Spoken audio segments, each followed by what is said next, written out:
up, Vauxie? Hi, how we doing? Fantastic. Welcome to the Touching Grass podcast. Thank you. I don't touch grass often, but Yeah. I'm happy to be here touching grass with you. Yeah, Yeah. exactly. But you got shoes on, which is Oh, I can take them off. no free content, but free Yeah. content for me. Oh, yeah. On the Look, you gotta grass, pay extra Nick's for just this. walked away. He's gone, I can't believe we paid for this. Oh, gosh. Yeah, Touching Grass podcast. So Yep. a little bit about the idea behind this. Yep. Because this is the first episode, so which is prestigious. Yeah, That's I'm good. on it. I'm on it. Yeah, yeah. So basically with this podcast, what I wanted to do is get gamers and stuff like that outside. Yep. Sit on Don't the do a grass. lot of that, so it's a good We good way don't. to do it. Yeah. The beauty of that is we're outside touching grass. There's background noises, it's very raw, authentic. But Yeah. we do talk a lot about going outside and touching grass and how that is better for our mental health and things Yeah. like that. So I wanted this podcast to be a little bit less about gaming and a little bit more about the stories behind gaming, while also touching grass and Yeah. talking a little bit about what we do to preserve our mental health in this day and Yeah. age, Yeah. which I imagine is tough in Call of Duty. Very, very tough at the moment. Yes, It some points are more difficult than others for sure. Yeah, especially with the state of it at the moment. But I'm hopeful it's going to get better. Yeah, I'm actually stoked that you also wore sunglasses too. Yeah, Yeah, 'cause I I had didn't- to fit in. Well, I didn't prepare you for this at all. Well, and you changed your shirt, so I was like, well, I I'm gonna did. change I my was very shirt too. prepared, So yeah. Welcome to the Chiefs. thank you, I appreciate that. So I wanted to start with something that's very important to me personally, and that is how on earth do I say your name? Because I've been calling you Vauxie the whole time. Is that the way that we say it? Look, you can say it God, however it's not, you want. It's not. You can say it however you want, okay? A lot of people have different accents, so I do speak to a lot of people from a different places in the world. So everyone pronounces it differently. I don't really care whether you call me Vauxie or Vauxie. It doesn't matter. Yeah. Yeah, since I changed my name to that, that's, I kind of just have to deal with that because it's my fault for picking a name like that. That's a bit hard for people to pronounce. Yeah, but some people think the names are V important. is silent as well. Oxy. Yeah, they think the V is completely Oxy. silent. Yeah, I've that's heard got that. me. Yeah. I guess it could be what did you say before? Oxy, Vauxie, and Vauxie. Yeah. So Oxy. Yeah, yeah. That's Oxy. Yeah, That's yeah. a terrible joke. I'm sorry for saying that. Yeah, fair enough. Because I did consider that before. I was like, I don't know if I'm saying that right. So just building on that, how did you get the name Vauxie? So, pretty much my grandma had dementia. Like my great grandma had dementia. She didn't really remember like who I was. So that's kind of the nickname she would like call me. I don't know where she got it from or what, but every time I would visit her, she would call me that, and that kind of just stuck. No, I'm kidding. Oh, It's fuck. not. It's God damn, not. I was like, Nick set me up, Nick. I was like, I'm so happy I saved it for this because I had no idea. I'm like, holy shit, this is perfect. This is great content. I've just been smoked. So that isn't. Yeah, I was deep on that. I was like, yo, I don't know how to follow this up. I said to Nick, I was like, okay, so I'll tell you the true story in a second. Yeah. But it is incredibly, it's not as exciting as you would think it would be. And I was explaining this to Nick yesterday, well, the day before, and he said, can you please say something deep and meaningful on the podcast just to get you? And I'm glad we got you. But Yes, yeah, you the real, it's kind of boring, but practically when I knew, like, because my IRL mates told me about streaming, I had no idea what it was 3 years ago. So when they told me about it, they were like, oh, what gamer name are you going to have? Are you going to keep the one that you have? And my previous one was something that was so completely like common. So if you went on to like Twitch or you went on to like any social media platform, the username, like the app was taken. Yeah. So I was like $10 searching if you for guess me. it in the chat. Yeah. Trying to search for that, you would have to go through a long list before you found me, right? Completely, like, because I'm starting brand new, it's going to be harder to find me. Whereas, established creators have hundreds of thousands, millions of followers already. Yeah. So that wasn't going to work well for me. I wanted something where you could type it into the search bar and instant pop up. Yeah. Like there was hardly anyone that had the same or anything similar, so that it was easy to find me. Like I wanted people to be able to find me easy on the platform. Obviously, I didn't think of how people would read it or say my name. Yeah. So that's my bad. But I was trying to least thought find went something into it. that was good. So I went to Google and I was typing in like list of. So it'd be like list of flowers, list of this, list of that. And I was just typing in every single kind of like nice sort of name that I could find into like all social media platforms to see what was taken, what's available, and what I would like to choose. So I went to list of minerals on Google and found Vauxite. So I was like, all right, I'm gonna choose Vauxite. And then because my Vauxite friends... or Vauxite? Vauxite or Vauxite, either Yeah, way, whatever yeah. you want to say, that's completely fine with me. Yeah. But yeah, pretty much then my friends were telling me about how, you know, obviously being a female, you know, being that girl gamer, especially when I'm coming into Call of Duty, you know, and there are some sort of, there's ups and downs to being a female in the industry, especially in the Call of Duty community. So my IRL mates were trying to encourage me to pick a name that people knew that I was female. So I did what every yeah. basic... can I say the B word? Yeah, you can swear Cool. on this podcast. I did what every basic bitch would do and added Miss before that. So my username when I first went live on Twitch was Miss Vauxite. Yeah. Yep. And then everyone started calling me Vauxie. So 6 months into having Miss Vauxite, I changed to Vauxie. Yeah. And then I've had that since. So what made you choose the mineral Vauxite? We do have some sparkling mineral water here too. There's very no nice. budget production for cups, so just let me know if you want me to crack That's that. all right. Oh, yes, please. Yeah. Pretty much I just scrolled down through all of it and I was having a look at what was taken in the minerals, and a lot of it was flowers, every single type of like flower that was actually pretty. I didn't want to choose a flower that like didn't look very appealing. Yeah. I wanted to find something that looked nice. When I went to Vauxite, it's just a tiny little mineral, but it's blue. Blue is my favorite color. So I was like, that's fitting. Let's go with that. Plus I don't really know of many creators who have their names starting with like V either. There's not a lot, or like, and there was barely any that had like different like other options. Like a lot of people will have like whatever their name is, but then people will have a lot of things before it, a lot of things after it. Like I just wanted it to be one clean like thing, and the plan was to keep like Vauxite and drop the Miss after 6 months. But when people started calling me Vauxie, I was like, I might as well. What's the point on having Vauxite if everyone's just going to call me Vauxie anyway? Very true. So, you know. There is also a Phenom core CSGO player called Vexite. Oh, really? Yeah, which is very yeah, that's close. the closest I could Yeah. find. And I was like, I'm sweet. Shout out like, to there's Vex. still a different... Former Chiefs. Blue's your favourite colour. That's a good thing because you're now a member of the Chiefs. Yeah, fun fact, I did actually get my nails done in the Chiefs colours. I had them match it to your logo. I was like, I want this That blue. is actually hilarious. This blue in ombre, and I'm also wearing a blue dress this week. So at an event. So, you know, I'm all kitted out and Love ready. that. I love that. So you were mentioning there that your friends kind of got you into gaming. So did you get into gaming before you started streaming, or was it always like the plan you were just going to start gaming and streaming at the same time? So, like, I've gamed since I was little. With your grandmother?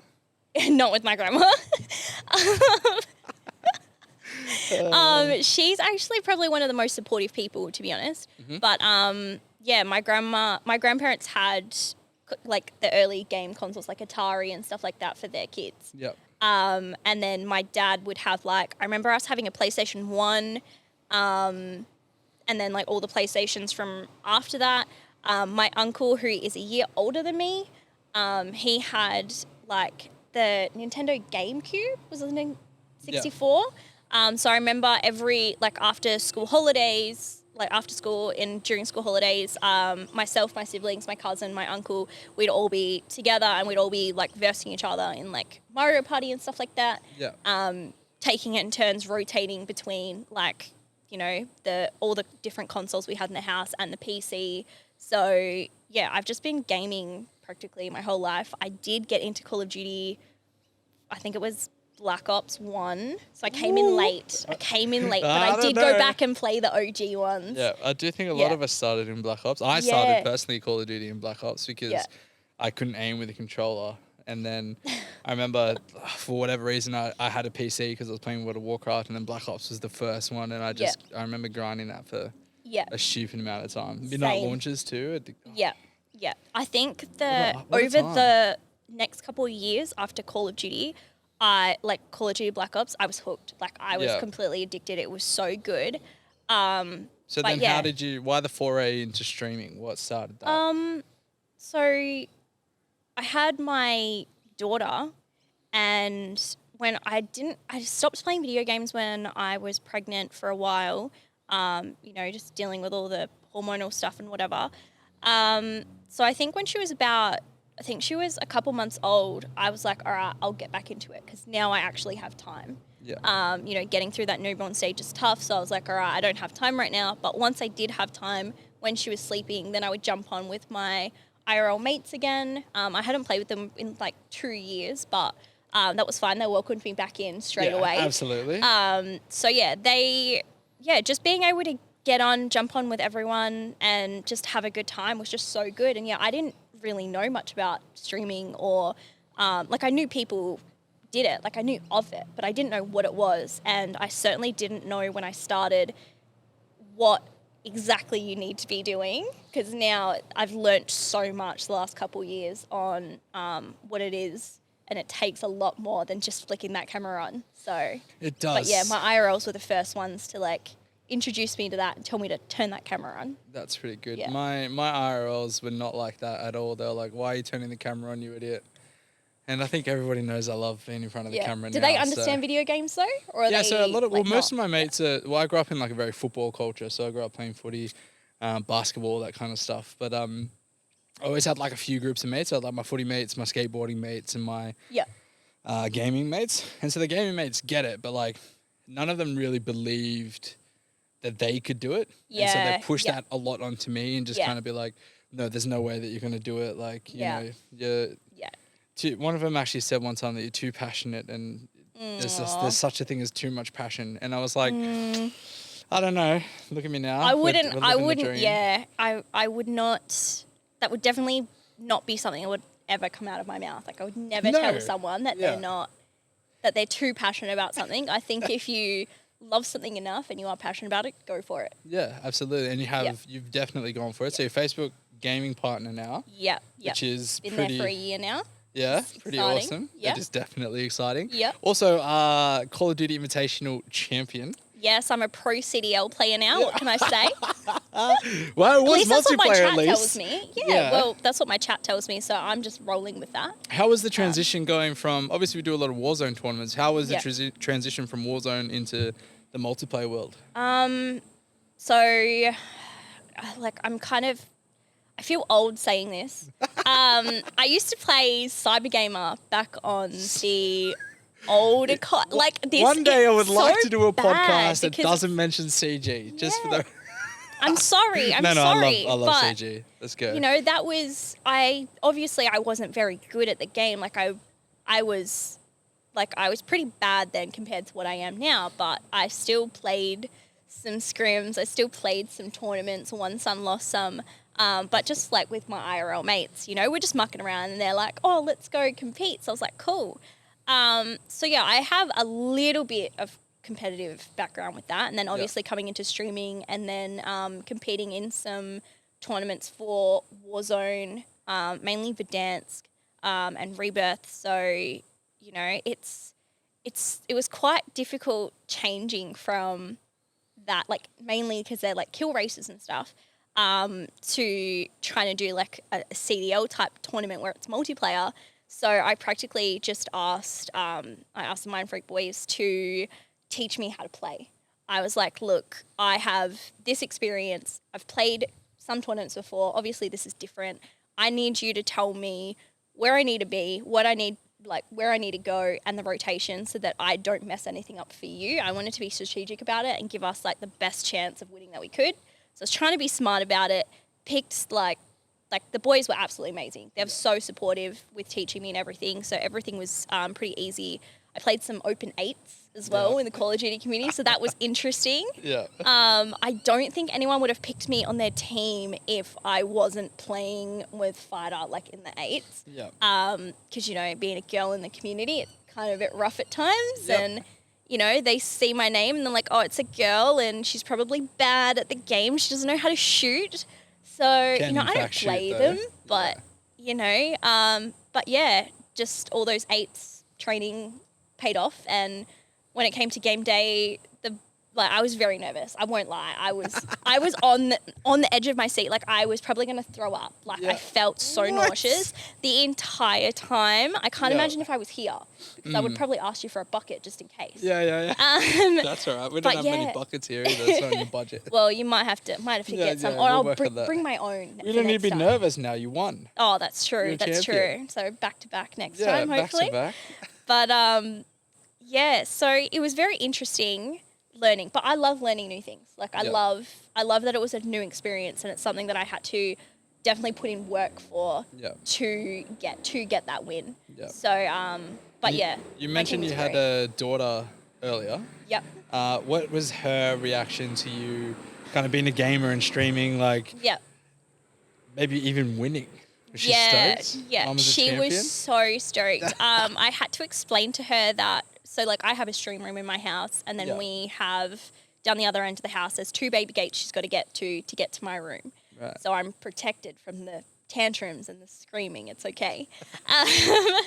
But yeah, she goes in the theatre room, and we've got another like gaming setup in there as well, with the theatre room, so she can play and do what she needs to do with that. So we have my stream up on that all the time, so she can still watch me.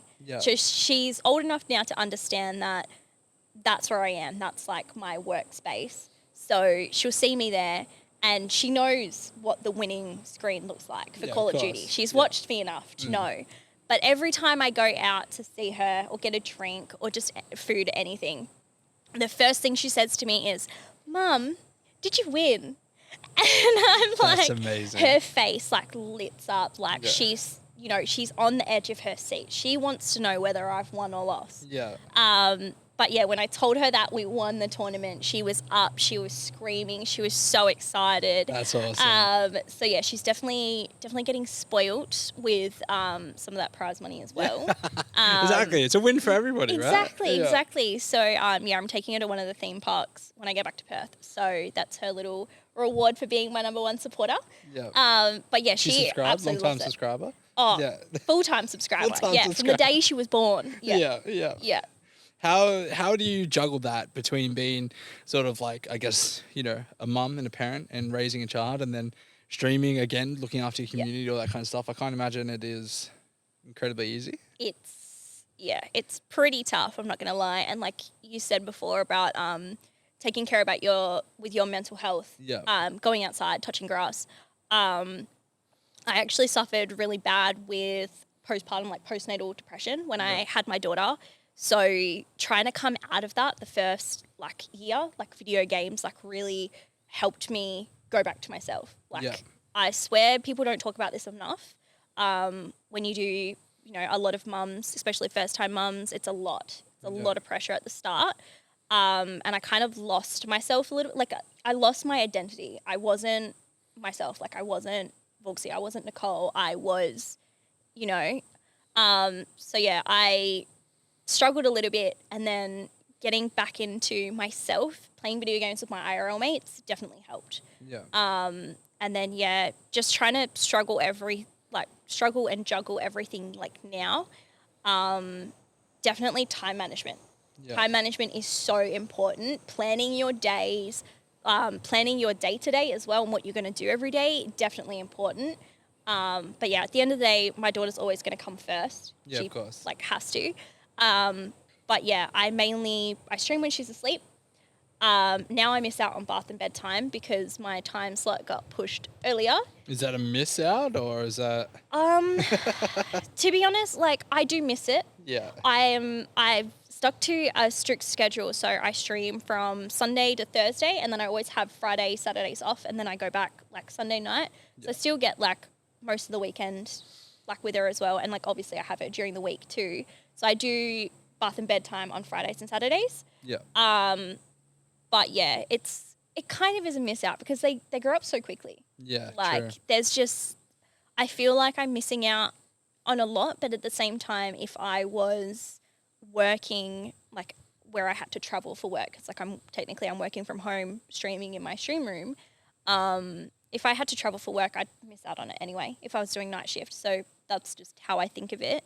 But yeah, I did put her to bed the night before I came here. Yeah. And she asks about a million questions and then does not go to sleep for, 2-3 hours. She's probably just as excited as you are. Yeah. So,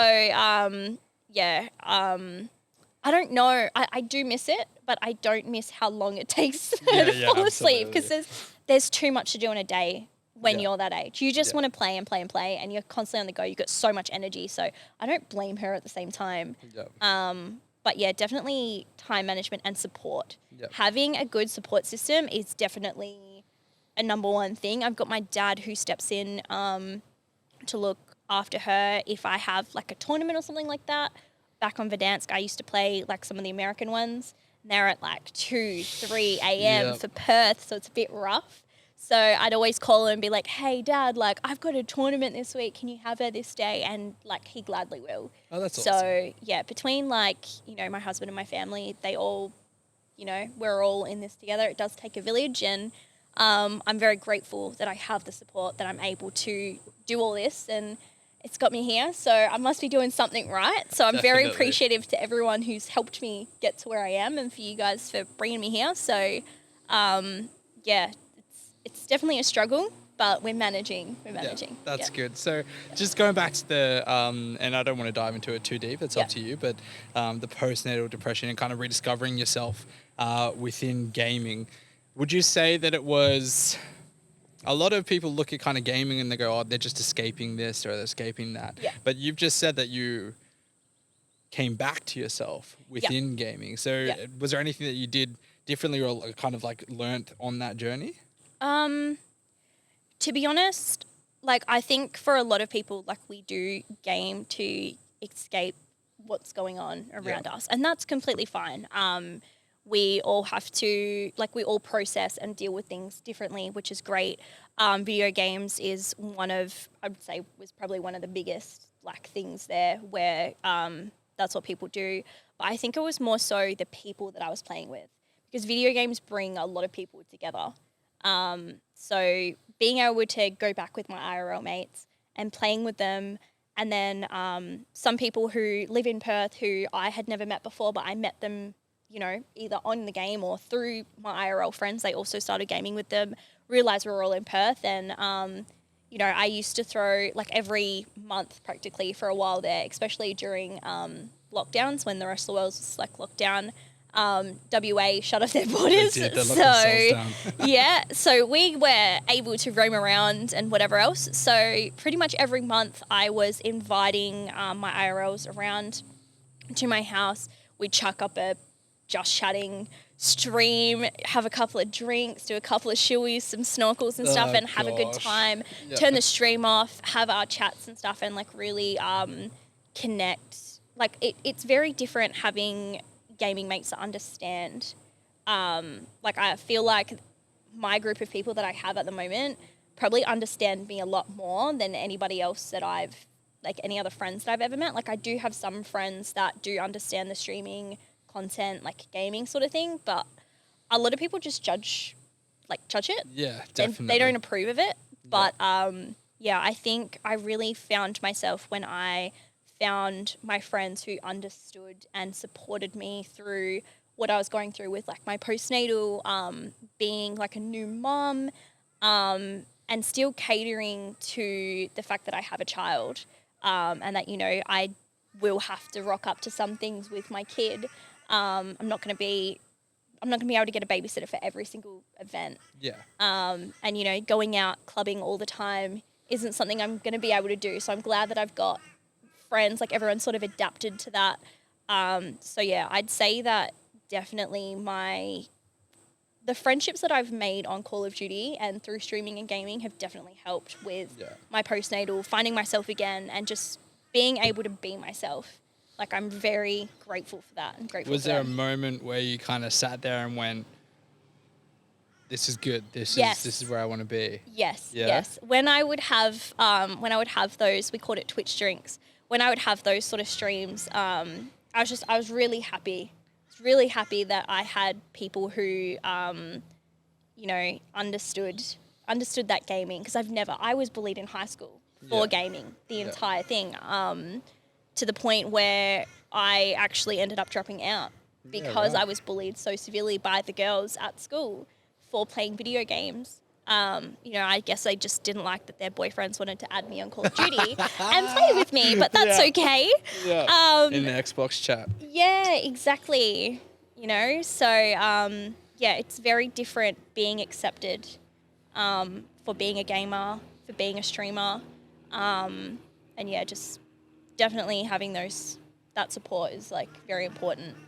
Definitely. Yeah, no, I agree. And I felt the same as well. Like I just kind of said about my friends that very similar things. And I was also, nobody ever believed me, but I was also bullied in high school. I wasn't always this giant human. So yeah, no, definitely. When did you become 6 foot giant? I think I was like 18. Okay. Yeah, so I just finished high school and I hit this growth spurt and just went bang. Yeah, I was going to say, like, if you out of ever nowhere. got bullied, oh my God. When I was in high school, No I one was a stands very a different chance. person. I had no confidence or anything. Yeah. And there was a point where I wouldn't even walk out on stage, even if the curtains were closed. Like I did like an entertainment course with like lighting and stuff. Even if the curtains were closed on stage, I would not walk across that stage if people were sitting out there. Like I was terrified. Which is completely different to like how you are now. Yeah, Like hanging out with you the last couple of days, seeing how you are. I would probably never believe that. Yeah, no Never believe that. A lot If of someone everybody else told looks at me, and I'd goes, be like, way. nah, no way. Yeah, no, but that, I mean, it is something that I guess I kind of discovered in myself in gaming, that I do enjoy doing this. I do enjoy being around these people, and you know the community is so supportive and friendly, and same as you, right? Like I made lifelong friends. Yeah. Particularly with these Chiefs boys too. So yeah, it's an incredible journey to go on and to be on as well. Yeah. And to make those friends. And I do agree, it is a little bit of escapism for me, but it is also more now than it was before. Now it's about connecting with my friends and connecting with my family, I guess, in a sense, which is really, or even literally my family. I play with my cousins in New Zealand and stuff. So yeah, it's unreal, which is great. So 2023 now, another year. What are your plans this year? We're going to see you at all the events, or what's happening? To be honest, I think I have started 2023 off with a bang. Yeah. Being here. You know, First episode of the Touching Grass podcast. Yeah, exactly. I'm honoured. Like, what an honour. What an honour to be the first. You know, straight away with those two things straight off the bat. Yeah, I think we've started off really, really well. I don't know how I'm going to top it next year, but I think you'll see me at all the major events.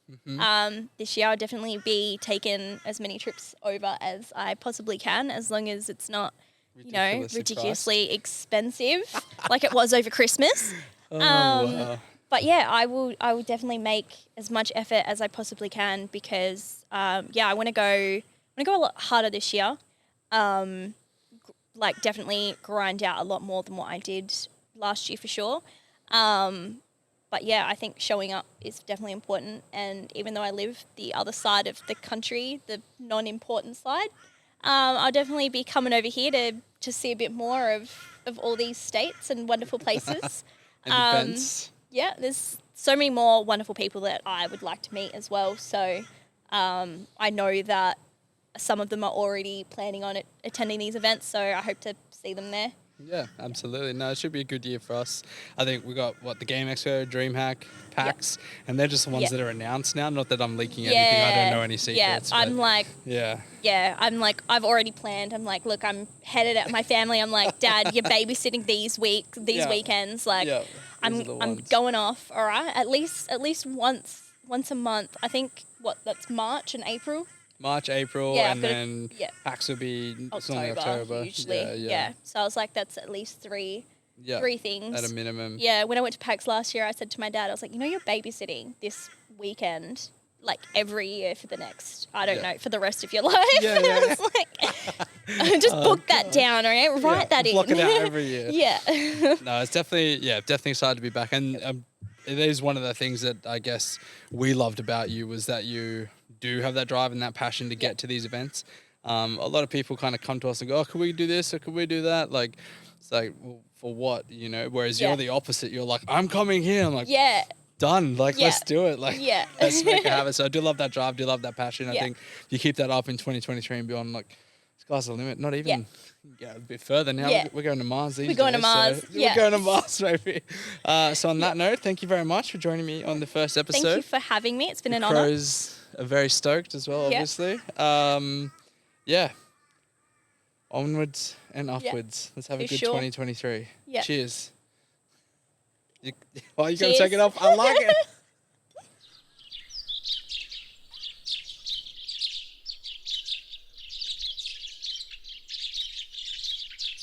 I got content ready. You think I set all this up and I don't have content ready? Fair call. I don't have a lot of content. Anyway, 3, 2, 1.